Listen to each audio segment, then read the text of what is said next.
தமிழகத்தில் கடந்த சில மாதமாக வக்ஃபு சொத்தில் நிலம் இருப்பதாக உள்ள புகார்கள் அதிகரித்துள்ளன. கடந்த ஆண்டு முதல் திருச்சி மாவட்டம் ஸ்ரீரங்கத்திற்கு அருகில் உள்ள திருச்செந்துறை கிராமம் வக்ஃபு சொத்தில் இருப்பதாக வந்ததை அடுத்து அந்த பகுதி மக்கள் இடங்களை விற்க கஷ்டப்படுவதாக கூறப்பட்டு வந்த நிலையில் மத்திய பாஜக வக்ஃபு சட்ட திருத்தத்தை கொண்டு வந்தது. அதன்படி நாடாளுமன்றத்தில் வாக்கெடுப்பின் அடிப்படையில் கடந்த மாதம் 9ஆம் தேதி வக்ஃபு மசோதா அமலுக்கு வந்தது.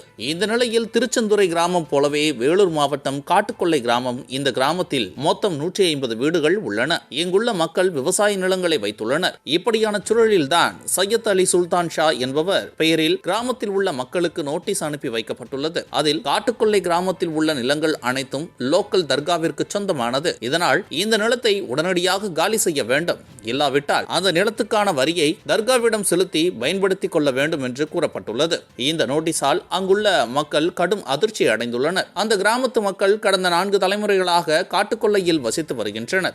இப்படியான சூழலில் திடீரென அந்த நிலம் தர்காவிற்கு சொந்தம் எனவும் மற்றும் காங்கிரஸ் எம்எல்ஏ ஹசன் மௌலானா பேசியதாவது, மக்கள் வெளியேற்றப்பட மாட்டார்கள், ஆனால் ஆதாரபூர்வ ஆவணம் இருந்தால் மக்கள் தர்காவிற்கு வரி செலுத்த வேண்டும் என கூறியுள்ளார். இதனால் நேற்று இரவே அவர்கள் வேலூர் கலெக்டர் அலுவலகத்திற்கு அரசு சார்பில் வழங்கப்பட்ட நில ஆவணங்களை எடுத்துக்கொண்டு இந்து முன்னணி அமைப்பைச் சேர்ந்த மகேஷ் என்பவர் தலைமையில் சென்றனர். அரசு தலையிட்டு இந்த பிரச்சனைக்கு தீர்வு காண வேண்டும், எங்களின் நிலத்தை யாரும் எடுத்துக்கொள்ள அனுமதிக்க கூடாது என்று கூறினர். இந்த விஷயத்தில் காலம் தாழ்த்தாமல் அரசு நல்ல முடிவை எடுக்க வேண்டும் என்றும் கூறினர். இது பற்றி இந்து முன்னணி அமைப்பைச் சேர்ந்த மகேஷ் கூறுகையில், இது முதல் முறை அல்ல.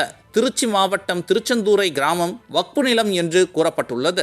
1500 ஆண்டுகள் பழமையான சோழர் கால கோவில் உள்பட சுமார் 480 ஏக்கர் நிலம் வக்ஃபுக்கு சொந்தமானது என்று கூறப்படுகிறது என கூறியுள்ளார். நேற்று இரவு முழுவதுமே இந்த விவகாரம் வெடித்திருக்கும் நிலையில் இதுவரை தமிழகத்தைச் சேர்ந்த எந்த ஒரு ஊடகமும் இதுகுறித்து தகவலை வெளியிடவில்லை. இப்போது திமுக இதற்கு தீர்வு காணுமா? வக்ஃபு சட்ட திருத்தத்திற்கு எதிரான குரல்கள் இப்போது எங்கே? திமுக அரசு வேடிக்கை பார்க்கிறதா அல்லது வாக்கு வங்கிக்காக சிறுபான்மையினர் பக்கம் நிற்குமா என்ற கேள்வி எழுந்துள்ளது.